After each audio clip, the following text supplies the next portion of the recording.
Vamos a iniciar con lo que es el movimiento parabólico o movimiento de proyectiles. Se le llama movimiento de proyectiles precisamente porque su estudio se dio durante las guerras. Entonces fíjense que tenemos ahí un cañón. Vamos a disparar ese cañón. Al disparar ese cañón, fíjense que el proyectil obtiene una altura máxima y luego cae en cierto punto. Bueno, vamos a trabajar en dos variables. Lo que es el alcance, que es la distancia de donde está el cañón a donde cae el proyectil en el piso. Ese se llama el alcance. Lo otro es la altura que alcanza el proyectil. ¿De qué variables depende de eso?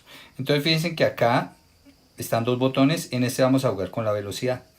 Si yo aumento la velocidad, fíjense que va aumentando el alcance y va aumentando la altura. ¿Qué pasa si yo bajo el ángulo?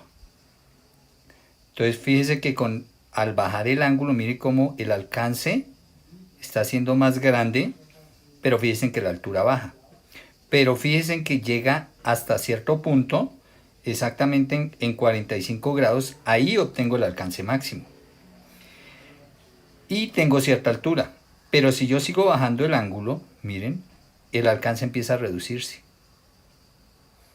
Entonces el alcance depende de dos variables. Del ángulo, digamos que el ángulo crítico es 45 grados o que en 45 grados ahí exactamente se da el alcance máximo del proyectil.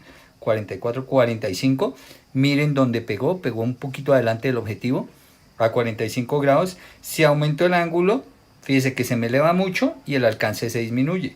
Si bajo el ángulo menos de 45 grados, fíjense que tanto altura como alcance disminuye. Igual con la velocidad, ¿no?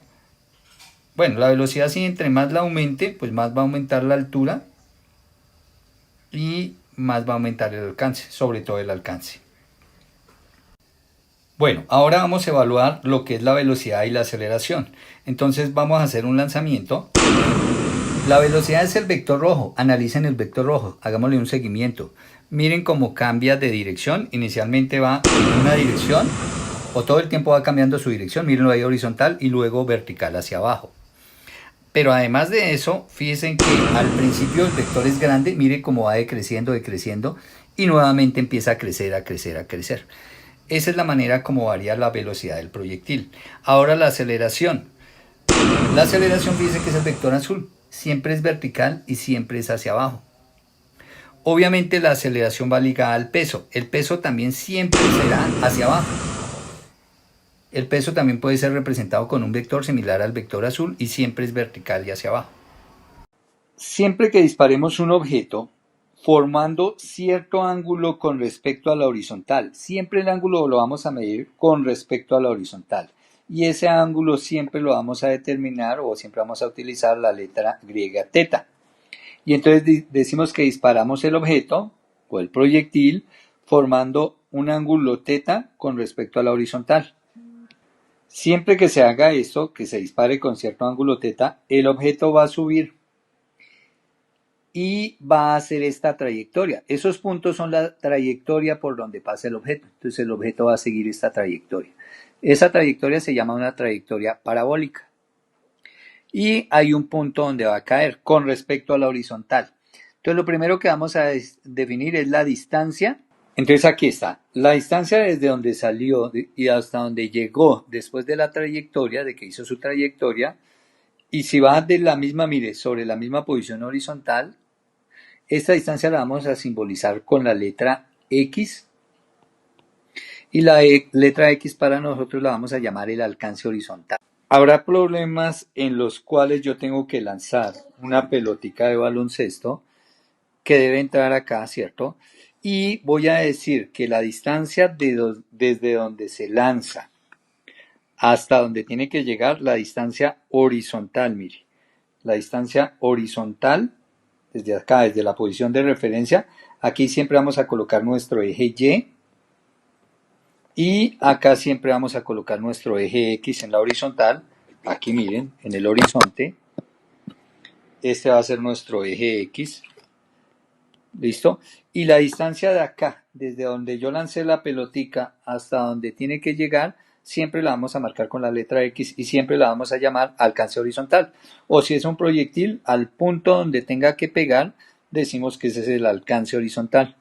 Bueno, y entonces como ya vimos, esta distancia, este alcance horizontal va a depender de este ángulo y de esta velocidad con la que yo lance los objetos, que es la velocidad de lanzamiento o la velocidad de salida. Aquí hay un diagrama, miren, de un objeto que se lanzó. Sigue la trayectoria, que recuerden que se llama una parábola.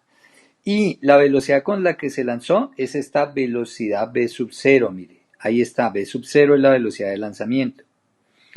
Y el ángulo con el que se lanzó lo vamos a llamar teta sub 0.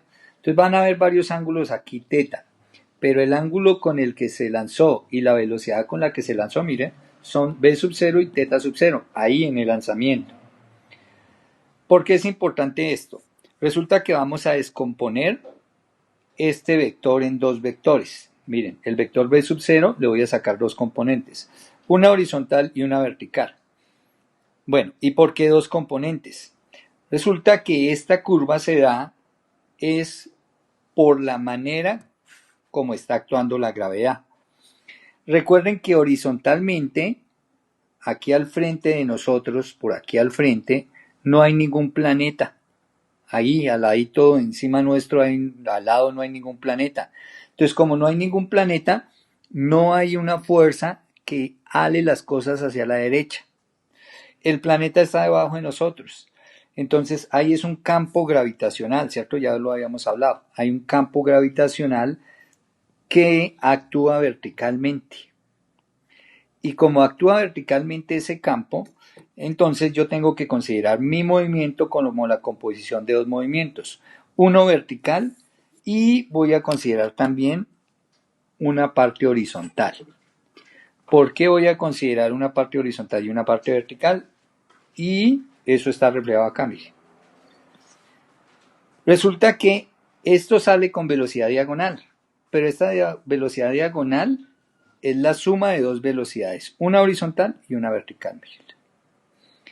Esta velocidad horizontal se va a mantener constante porque no hay planeta al frente que haga que eso se acelere. Y esta velocidad vertical va a ser variable por efecto de la gravedad, porque la gravedad va a hacer que esta velocidad, a medida que vaya el objeto subiendo, esta velocidad vaya disminuyendo. Y entonces, si yo sigo la trayectoria acá, va a pasar lo siguiente. Entonces ahí está. He dibujado la velocidad en tres sitios. A la salida, aquí en alguna parte dentro del ascenso y en el punto más alto. Resulta que nuestra velocidad aquí a la salida, dijimos que tenía dos componentes. Miren, voy a trazar o voy a descomponer el vector acá. Ya sabemos, paralelo al eje Y, paralelo al eje X, así saco las componentes. Y las componentes son estos dos vectores que voy a dibujar aquí en azul. Entonces, este vector, mírenlo, es la velocidad inicial en Y, así se llama, velocidad inicial en Y, o V sub 0Y, ¿no? Es un cerito pequeñito aquí, V sub 0Y. Y esta de acá se llama V sub 0X, o velocidad inicial en X. Resulta que a medida que el objeto asciende, por efecto de esta gravedad, la velocidad en Y, este vector azul, miren, va disminuyéndose. Cuando tomo el objeto aquí más adelante, miren, si yo proyecto las velocidades, mire, si yo proyecto esto sobre la horizontal, esta será la velocidad que lleva en Y. Fíjense que esta flechita tiene menos longitud que esta flechita en la salida. ¿Por qué? Porque la velocidad se empieza a reducir a medida que va subiendo. En cambio, la velocidad de X, si yo proyecto acá hacia la horizontal, miren, la velocidad de X no va a cambiar. Esta va a seguir teniendo el mismo valor, v sub 0x. Cuando llega a la parte superior, resulta que toda la velocidad es horizontal, mire, toda es v sub 0x. Ya la velocidad en Y acá, en Y, ¿no? La velocidad en Y es 0. Hay velocidad, pero solo es velocidad horizontal, ya no hay velocidad vertical, ya esta se murió toda, por efecto de la gravedad. La gravedad le quitó toda la velocidad aquí en este punto. Y luego, en el descenso empieza a pasar lo contrario, ¿no? Como ya empieza a bajar el objeto, Entonces, si yo dibujo la velocidad aquí en este punto, el vector velocidad, aquí en este punto, fíjense, tiene ya velocidad en Y, solo que la velocidad en Y ahora es hacia abajo. Esta es la velocidad en Y, ahora es hacia abajo. La velocidad en X sigue yendo hacia la derecha y va a tener el mismo valor, porque la velocidad en X todo el tiempo es la misma, se dice que es constante la velocidad en X. La velocidad en Y varía como una caída libre porque actúa la gravedad. En ausencia de aire va a pasar lo siguiente, que acá, después de hacer esa trayectoria, después de hacer esto, toda la trayectoria, todo el movimiento así, cuando llegue acá, en ausencia de aire, la magnitud de esta velocidad de salida es la misma velocidad de llegada. La magnitud, o sea, valen lo mismo, v sub 0. Pero le repito, en ausencia de aire. ¿Por qué? Porque toda la velocidad que ha perdido por efecto de la gravedad, la misma gravedad se la devuelve, pero en el otro sentido. O sea, esta velocidad será la misma velocidad v sub 0y. Y mi velocidad en x, como nunca cambia, mire, esta nunca cambia, mi velocidad en x, la que va cambiando es la velocidad en y, miren cómo va cambiando la velocidad en y, disminuyendo, 0, aumenta y vuelve a recuperar la misma cantidad con la que salió. Entonces esta longitud viene a ser esta misma longitud. O sea que la velocidad total de salida es la misma velocidad total de llegada.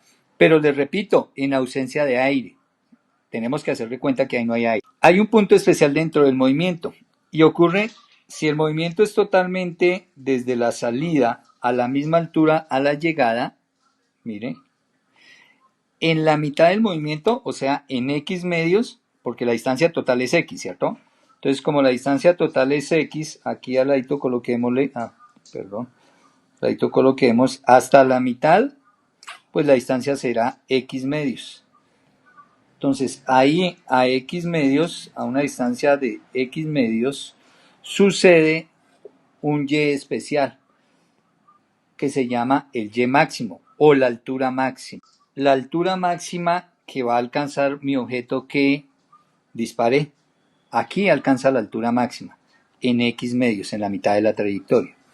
Y en la altura máxima, recuerden, la velocidad sobre la y es 0, pero tiene velocidad sobre las x. Bueno, vamos ahora sí a las ecuaciones. Entonces, la primera ecuación, aquí la voy a deducir por trigonometría. Si yo cojo este vector, miren, este vector acá, v sub 0y, este vector vertical, y lo coloco acá verticalmente, cerrando este triángulo, este vuelve a ser v sub 0y. Y entonces voy a trabajar este triángulo, miren. Y en este triángulo, fíjense en dónde está el ángulo. El ángulo está tocando líneas. Ahí está. Recuerden por trigonometría que si uno va a hallar el cateto opuesto, que en este caso el que está al otro lado de teta, b sub y, este es el cateto opuesto, lo hace multiplicando la hipotenusa por el seno. Entonces, b sub 0y, aquí, para mi primera ecuación, b sub 0y es la hipotenusa. Pero fíjense que la hipotenusa del triángulo es v sub 0, la velocidad de lanzamiento del objeto. Entonces, v sub 0 por, como vamos con y, entonces por seno, ¿no? Por seno del ángulo de lanzamiento, teta sub 0. ¿Listo? Y si si el opuesto es con seno, o sea, v sub 0y es con seno, el adyacente, que en este caso es la horizontal, recuerden que la horizontal, cuando yo pego el ángulo, siempre el v sub 0x es con coseno. Entonces aquí esta es la primera ecuación, esta es la segunda ecuación, v sub 0x igual a v sub 0 coseno de teta. Y esas son nuestras dos primeras ecuaciones. La velocidad, ojo, la velocidad de salida en la y la velocidad de salida en la x. Recuerde, la velocidad de salida en la y, esta velocidad en y siempre va cambiando, pero la de x, esta velocidad de x, siempre se mantiene la misma. ¿Listo? Y como la velocidad de x siempre se mantiene la misma, entonces voy a decir que horizontalmente, mire, horizontalmente es la x, esta distancia la voy a hallar con esta ecuación. Recuerden que cuando la velocidad es constante, usted utiliza esta ecuación, espacio igual a velocidad por tiempo. Para este caso, el alcance horizontal es igual. La velocidad horizontal es v sub 0x, ¿no? Recuerde, v sub 0x, velocidad horizontal, no cambia y se halla v sub 0 coseno de teta. Y esto multiplicado por el tiempo. Esto me da la ecuación número 3, miren. Ya llevamos nuestras 3 ecuaciones para movimiento parabólico. Listo. Ahora, son 6 ecuaciones. Con esas 6 ecuaciones usted saca cualquier problema. Las otras 3 son las de caída libre aplicadas a mi movimiento, que las voy a escribir aquí en verde, las de caída libre. Entonces, estas son las 3 ecuaciones para caída libre, pero para caída libre de cuerpos que van subiendo, no propiamente caídas, sino cuerpos que van en ascenso. Se manejan estas 3 ecuaciones porque fíjese que la gravedad es negativa porque la velocidad va descendiendo, como en este caso. Si yo miro de la mitad hacia arriba, todo el tiempo va descendiendo la velocidad en Y, ¿no? La velocidad en Y. Entonces, si yo quiero calcular la velocidad que lleva en Y acá, o quiero calcular la velocidad total que lleva acá, miren, aquí en este punto, llamémoslo el punto A. Si yo quiero calcular la velocidad A, la velocidad que lleva el proyectil en A, pues yo tengo que hallar este vector y tengo que hallar este vector y sumarlos vectorialmente. Recuerde que sumarlos vectorialmente es montar el triángulo, o sea, montar esta velocidad en Y acá, tomar el triángulo y hallar la hipotenusa. Eso se llama sumarlos vectorialmente. Y ahí podré obtener la velocidad en el punto A. Y entonces, para eso, pues ya sé cómo hallar la velocidad en X, mire. La velocidad horizontal, que sería este vector. Me faltaría este lado del triangulito. O sea, tendría este lado del triángulo, me faltaría este lado del triángulo, la velocidad en Y. Pues para hallar la velocidad en Y, entonces aquí tengo las de caída libre, porque recuerde que verticalmente funciona como una caída libre. Pero si yo la aplico, entonces diré, velocidad en Y es igual. La velocidad inicial en Y, mírenla, aquí arriba teníamos cómo hallar la velocidad inicial en Y. O sea, la velocidad de salida en Y. V sub 0, seno de teta sub 0. Entonces aquí voy a colocar V sub 0, seno de teta sub 0. Esta partecita es la velocidad inicial en Y. Y le adiciono menos gravedad por tiempo. Y ahí obtengo mi ecuación número 4. Esta es mi ecuación número 4. Listo. La siguiente ecuación de caída libre es velocidad en Y al cuadrado igual a velocidad inicial en Y al cuadrado. Entonces escribiré la velocidad en Y al cuadrado, la puedo obtener. Velocidad inicial en Y, recuerde, V sub 0 seno teta sub 0. Esa es la velocidad inicial en Y. Ahí está, velocidad inicial en Y. V sub 0 seno de teta sub 0. Pero como está al cuadrado, al elevar al cuadrado, pues esta me quedará al cuadrado y este seno cuadrado de teta. ¿Listo? Y luego sigo completando la ecuación, menos 2 veces gravedad por altura. Y esta es mi ecuación número 5 para el movimiento de proyectiles. Y mi ecuación número 6, altura del proyectil, o sea, si me piden hallar, por ejemplo, la altura aquí en el punto A, si me dicen ahí en el punto A, desde el punto A hasta el piso, ¿cuánta altura ha subido ese proyectil? Mire, me piden hallar esa altura. Bueno, la referencia ahí más o menos sobre esta línea, mire. ¿Cuánta altura ha subido? Pues yo podré calcular esa altura con esta ecuación, mire. Altura igual a velocidad inicial en Y. Nuevamente, recuerde, la velocidad inicial en Y es V sub 0 seno de teta sub 0. Entonces aquí será V sub 0 seno de teta sub 0 por el tiempo menos 1/2 de la gravedad por el tiempo al cuadrado. Y ahí tengo mi ecuación número 6. Y con estas 6 ecuaciones yo me voy a defender en calcular cualquier movimiento de cualquier problema, ya sea una bola de baloncesto que quiere dar entrada en la canasta, como decimos, nítida, o ya sea un proyectil que se dispara, o bueno, vamos a ver más ejemplos, ¿listo? Con estas 6 ecuaciones puedo modelar cualquier ejemplo.